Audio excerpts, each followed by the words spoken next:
and welcome to the Exponential Australia Church Leaders podcast. We are so glad that you would join us today as we hear from a wide variety of leaders from right across the Australian church as well as from the global church, particularly around the areas of multiplication, church planting, and what it means to make disciples. And today we have a very special guest. In fact, he's my very own senior pastor. We are joined by Dale Stephenson, who is the senior pastor of Crossway Baptist, as well as leading initiatives such as building a discipling culture. Dale, it's just so great to have you with us today. Hello, Charlie. Good to be with you and with everybody else. So good. Well, hey, Dale, maybe just for those who, of course, you're a relatively well-known leader in Australia. You've done a lot of amazing things that is across the country, around the country. I wonder maybe for those who are hearing your name for the first time, you just give a bit of a thumbnail sketch of some of the things that you spend your time doing, your family, where you reside, all those kind of things. Yeah, sure. So based in Melbourne, Australia, married to Edie. We've been married for 38 years now. We have 4 married children and 2 grandchildren, third one on the way now. I'm a Baptist pastor. I jokingly say I'm a Baptist-costal pastor because that's kind of a little bit more descriptive of sort of the zone that Crossway occupies. Been a pastor for 35 years, but in Christian ministry then for 38. So that's kind of my zone. Who I am. I'm a converted anti-Christian atheist from a multi-generational secular Australian family, and never ever lost that sense of what lost feels like. And so kind of in my, those things that God puts in your heart is probably communicator, evangelist, leader, those sorts of spaces. So good, Dale. And I think even that kind of bit of context there about your background, your upbringing, what kind of brought you into both following Jesus but also Christian ministry is a really important piece of context because it says so much about your heart for our nation. And I think one of the things that you very quickly share, particularly in environments such as building a discipling culture, is something of a journey that you personally and also the staff of Crossway went on some years ago when you were away on a senior exec retreat, and you asked the very simple question, what does it mean to be a disciple and make disciples? And you kind of use the language that it's like the world shifted beneath your feet as you kind of went on that journey. I wonder if you speak more to just like both that catalyzing moment and what that has then meant for you as the senior pastor of Crossway and also the things that you're passionate about as a church. Yeah, sure. So Crossway is a large church. Many thousands of people call Crossway the home. We've got 7 campuses and all those sorts of things. So I was taking the senior leadership team away, super capable, like smart, capable leaders. It wasn't like a low-level environment. They love Jesus and very well theologically trained. And we did this little 48-hour retreat, lunchtime to lunchtime. One question: how do you make a disciple of Jesus? And these days, if you look back, we say it was like trying to herd cats.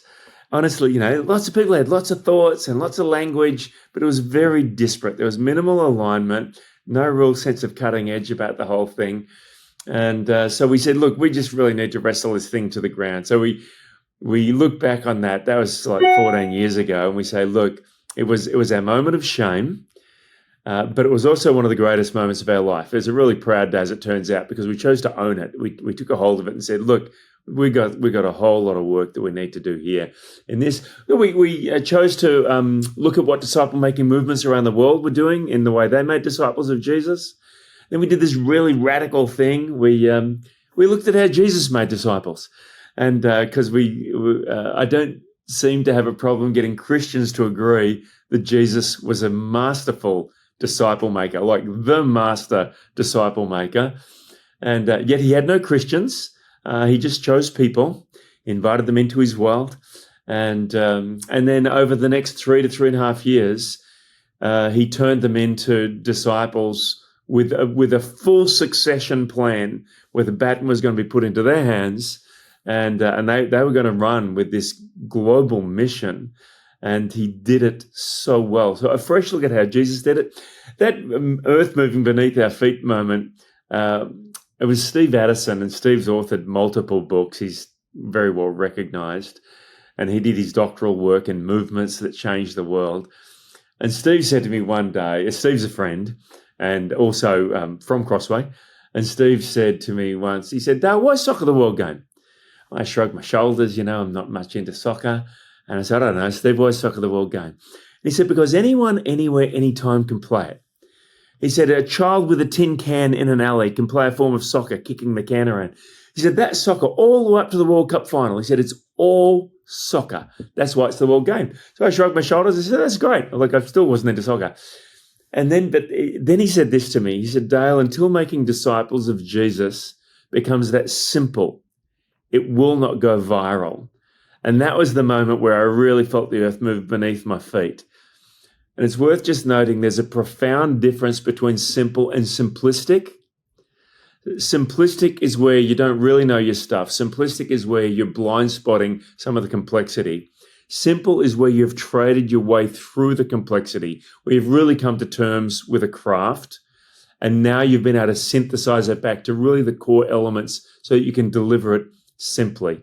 And he said, unless making disciples of Jesus can become that simple, it won't go viral, so that anyone, anywhere, anytime can make a disciple of Jesus. And that's become really one of our central thesis. And it's certainly very central to us here at Crossway. And when we coach churches with building a discipling culture, we kind of push that big idea that it is the mission of God in the hands of ordinary people. So good, Dale. And so, going on from that moment of shame that you kind of describe it as, what then ensued as you kind of went on that journey, looking at those kind of missional movements in the East where the church is exponentially growing? What were some of those quite simple things that you started to identify that then became part of the Crossway culture? Yeah, well, multiplication is right at the core of any disciple-making movement. And in fact, and I see Jesus demonstrating it, because this is the way Jesus did. He came as one, but he invited these 12 men into his world, and they were to be with him. So when they saw Peter and John before the Sanhedrin in Acts 4:13, it says they took note of their courage. They could see they were unschooled, ordinary men, but they could tell they'd been with Jesus. And so he invited these people into his world. It says they were unschooled, ordinary men. If you're into Greek, they were described as agrammatos idiotes, which I think is hilarious. And but they were just these ordinary guys, but they'd been with Jesus. So we could see Jesus multiplied. He went from one, then there was the 12. Even of the 12, there's a subset of the three, Peter, James, and John. They got a different experience than the other 9.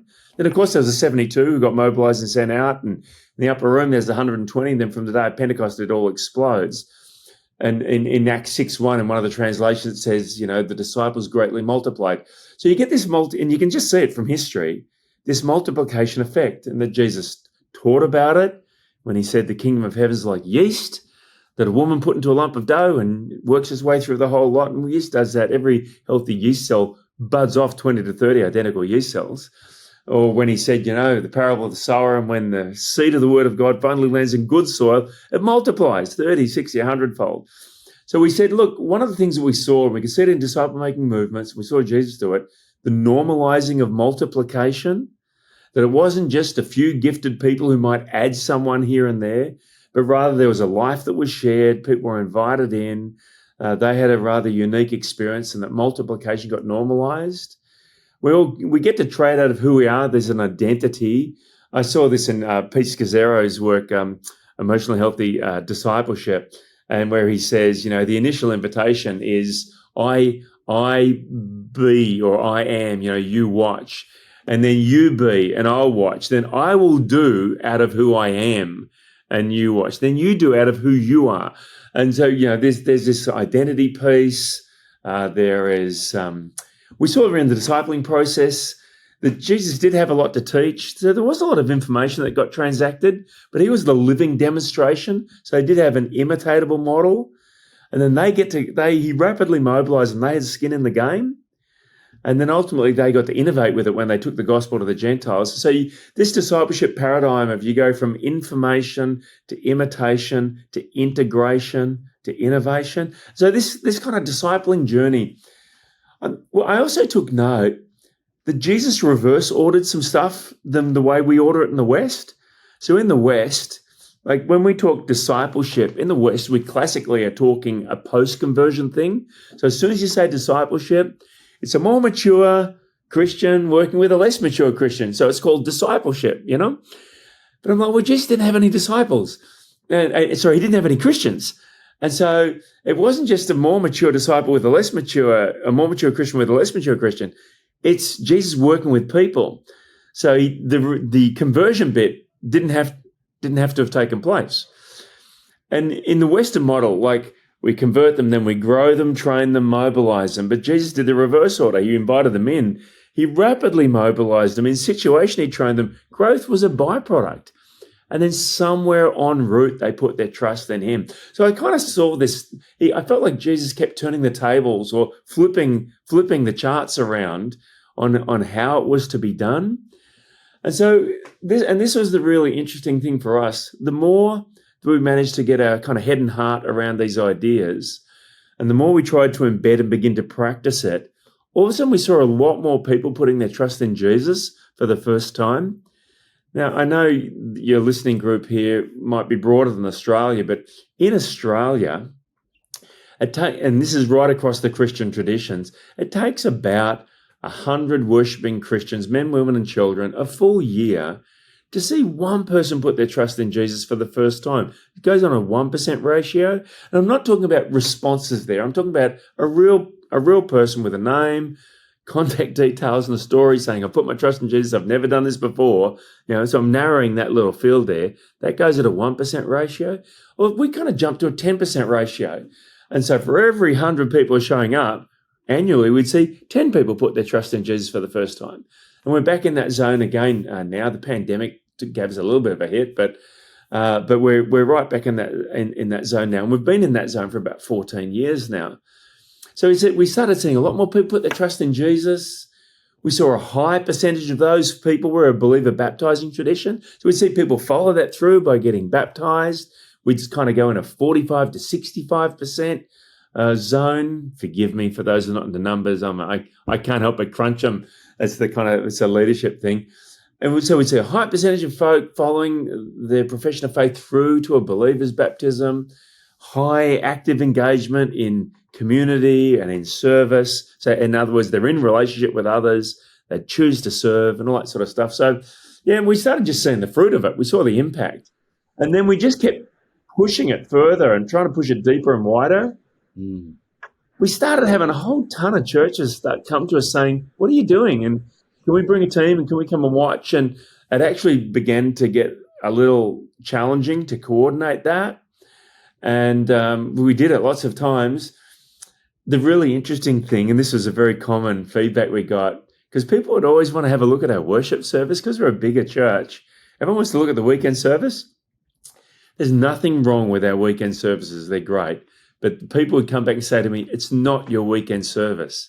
I'd say, you're right, it's not the weekend service. We've pushed this way of thinking into every ministry.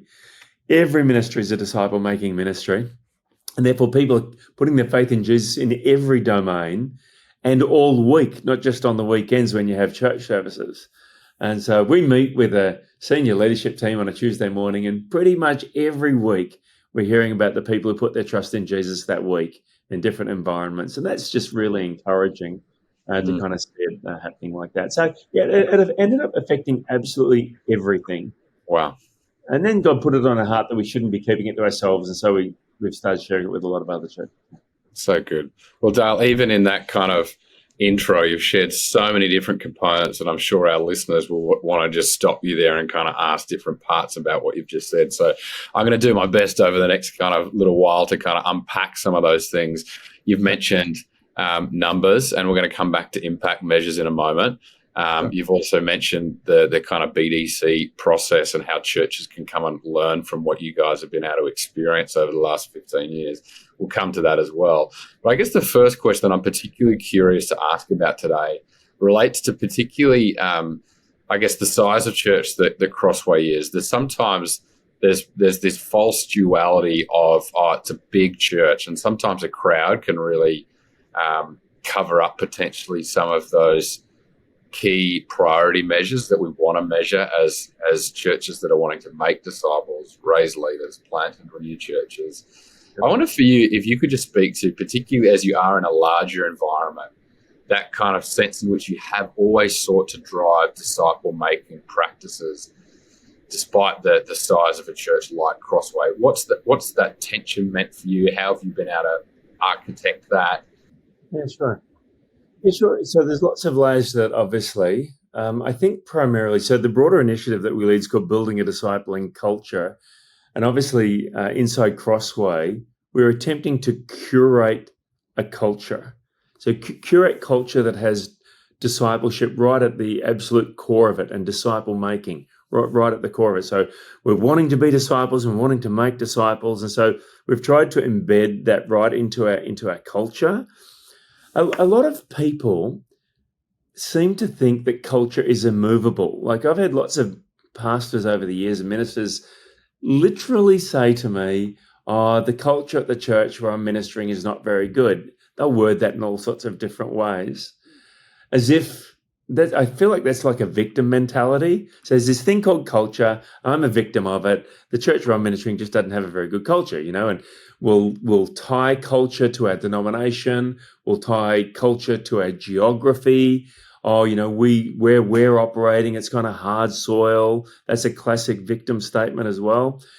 And like, I jokingly say to people, I'm not a golfer, but I say, if you went to a golf course and there were dandelions on the 18th green, what kind of golf course is that? Well, everyone says it's a rubbish golf course. And so, isn't it fascinating that a whole golf course can be defined by the 18th green if they haven't tended to the weeds?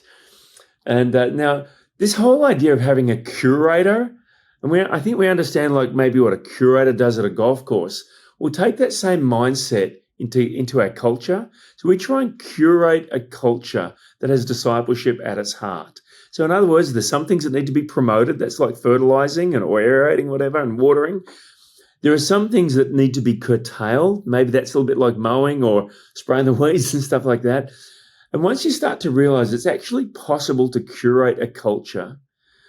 Now, we train churches and say that there are 5 V's for culture curation. It's your vision, your values, your vehicles, which got nothing to do with your car. It's your ministry vehicles, like how you get from here to there in ministry terms, your vocabulary and what you evaluate. So vision, values, vehicles, vocab, and what you evaluate. And we say, if you'll lay hold of those things, it's a little bit like lifting the church up off its foundations. Now, some homes can be moved. If you think about a portable home, but while it's sitting on its foundations, doesn't matter how many people push it, it's going nowhere. You've got to lift it off its foundations before you move it. Well, in fact, once you've craned a portable home off its foundations, you can start to move it with one hand. And I say culture is a little bit like that. You've got to lift culture off its foundations. And once you've lifted it by addressing those 5 V's, then you can actually start to work it. And in as much as we've tried to be aspirational to really create a noble culture, that which people want to both promote and defend, and that which people want to get their head and heart around, they go, no, this is actually a really, really good culture, and we do want to promote this culture. So then everyone gets to be a culture curator. It's not just the senior minister who's a culture curator. Everyone gets to be the cultural curator. So very empowering. So some people are able to say, hey, that's not the way that we do it here.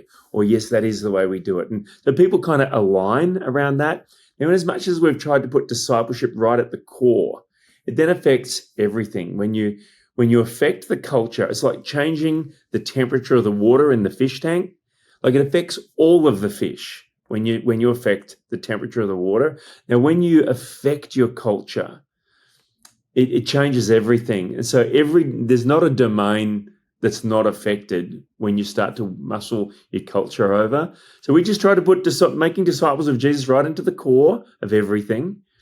And therefore, the way we do ministry to people in our local community who are in need, or the way we do life groups, or the way we work with our children or youth or young adults, the generational zones, the way we do our worship, everything all of a sudden carries this central thesis that we're being called by God to make disciples of Jesus. And that's central to who we are and what we do. And then the fact that we're a big church is kind of like, well, that's just one metric, because you could be a big unhealthy church, or you could be a big healthy church. And so we're the fact that we have the liberty, we have 7 campuses currently, and like how many thousands of people call Crossway home? Circa 10,000 people call Crossway their spiritual family, something like that. Wow. And so it's lots of people, and there's a big broad group who join us online, and but yeah, that's kind of how it works. So good, Dale.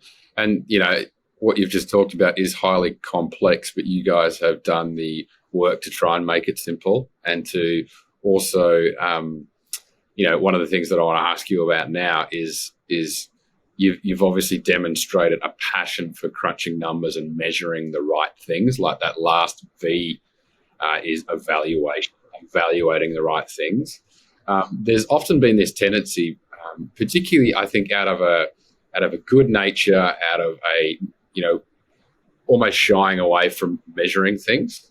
And I wonder if you'd particularly speak into the heart that Crossway has for being able to measure the right things, because it's really important to get that right if we are going to be churches that make disciples, that plant churches, that raise leaders. I find it really funny when every now and then, I'll hear someone, and they'll say it very nobly. They say, "Oh, we're not into numbers," and it sounds noble, but it's very misguided. And let me say, because it all goes back to what you're measuring. Like all churches measure how many people are showing up, how much money's given, what they're doing with their facilities. I call that bums, bucks, and buildings. The 3 Bs, everyone measures them. And if you can get those things heading north, then people think you're doing a great job. Those measures can lie to you. They really can. You'd only need a big influx of Christians into your church because something bad happened up the road, and you'll have more people, you'll eventually have more money, and you might need to renovate your facilities. But it doesn't tell you much about the sort of disciples you're making, or whether you're even creating that type of initiative. In fact, you can have your discipleship data going south while you got more people showing up and more money available, and you're renovating your facility. So we brought it back to disciple-like impact measures.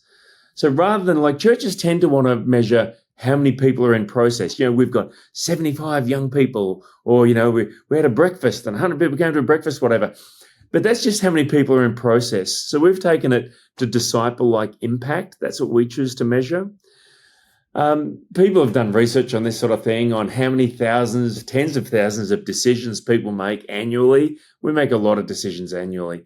So we asked this question. We said, what if we could isolate out the most catalytic decisions a disciple of Jesus makes in their journey from being pre-Christian to being a gold star follower of Jesus? Whatever tradition you're in, everyone's got a gold star. This is what it really looks like to be a disciple of Jesus. We said, what if it's possible to identify the most catalytic decisions, like boil it back? What are the top half a dozen decisions that happen between not being Christian to being that gold star?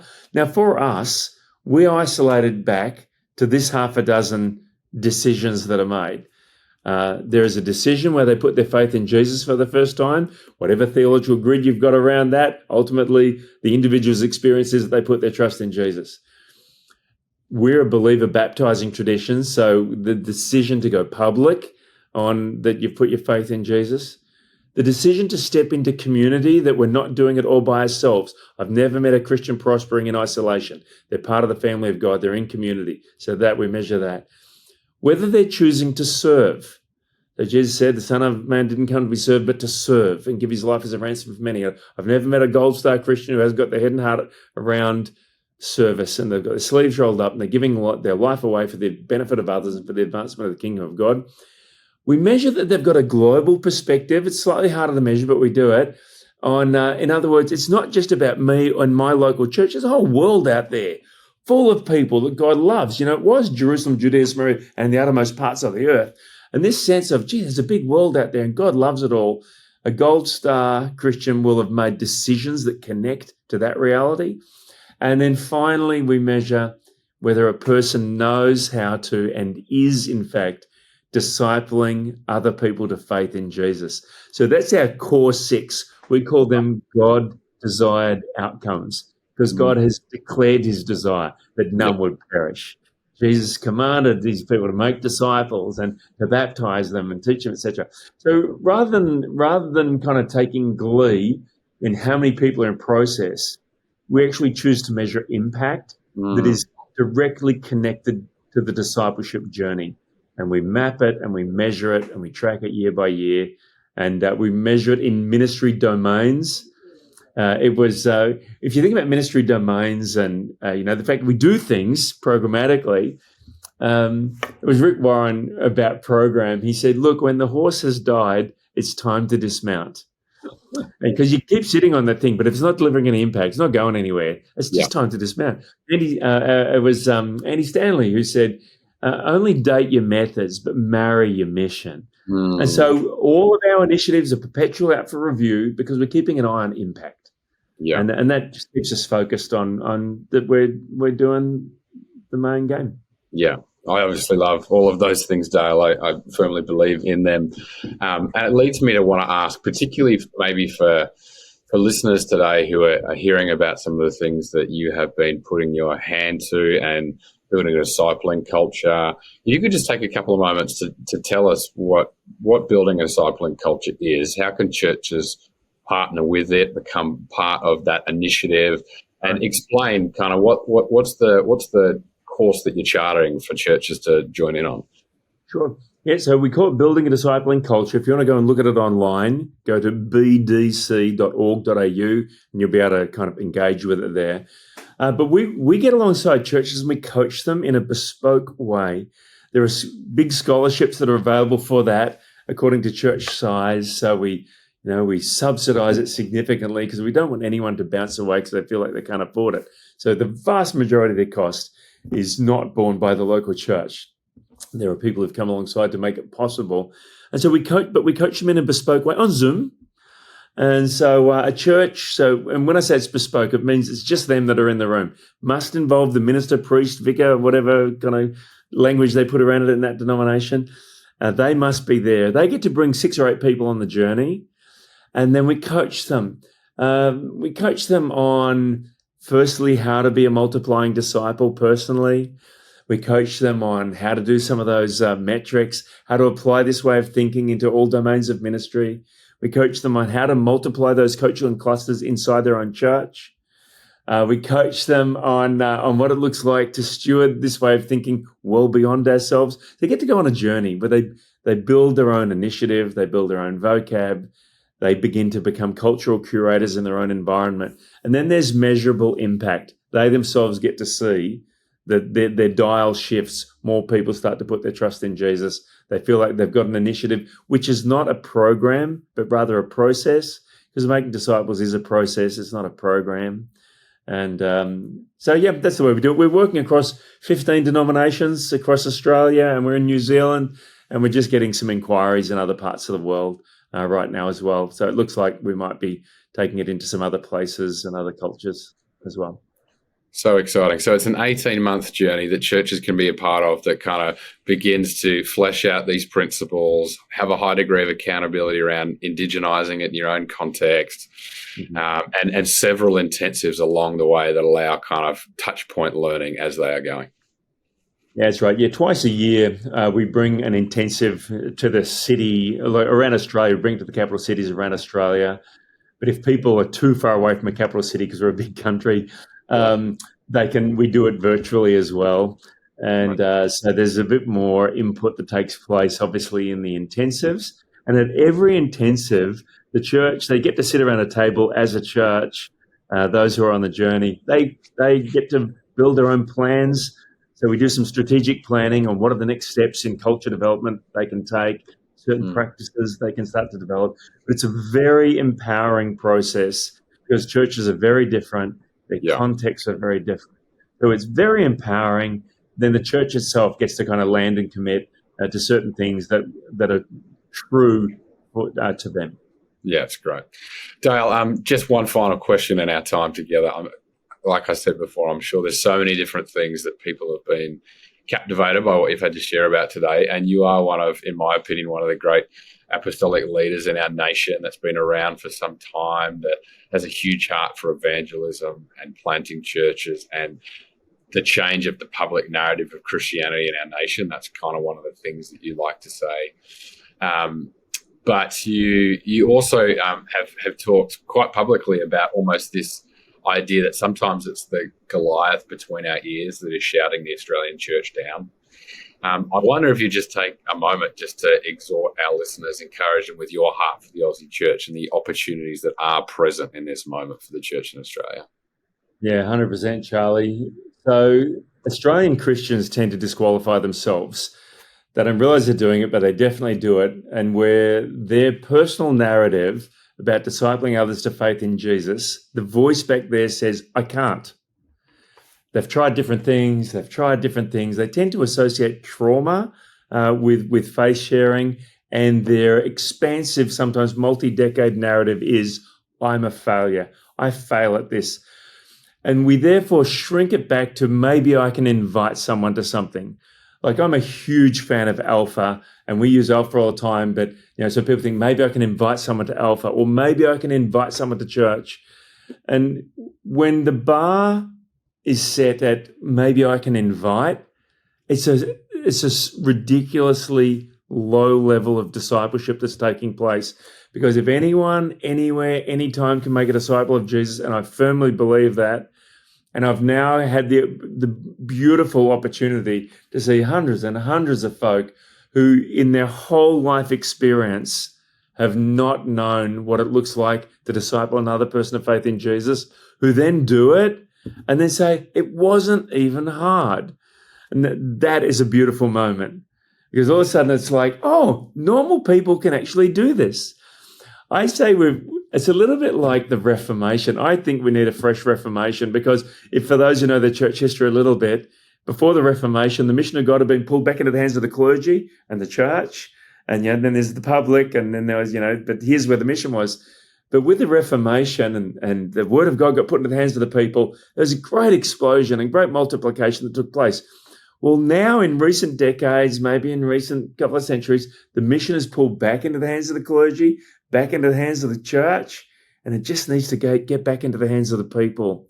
So that your commoner, gardener, Christian person can say, you know what? I actually can disciple someone to faith in Jesus. It's not even hard. It didn't even involve trauma. It really is possible to do this.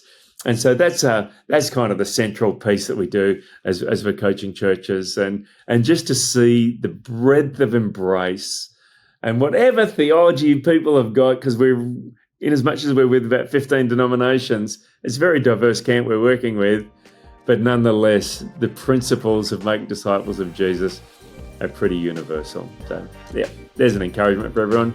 We can all be in it. We really can. So good. Dale, we so appreciate your time. Thank you so much for your voice for the Australian church and just what you're doing and pioneering. And we just want to encourage any of our listeners, again, go and check out bdc.org.au, and it'll be a great call for you. So bless you heaps, and thanks so much for your time, Dale. Cheers, Charlie. Great to be with you.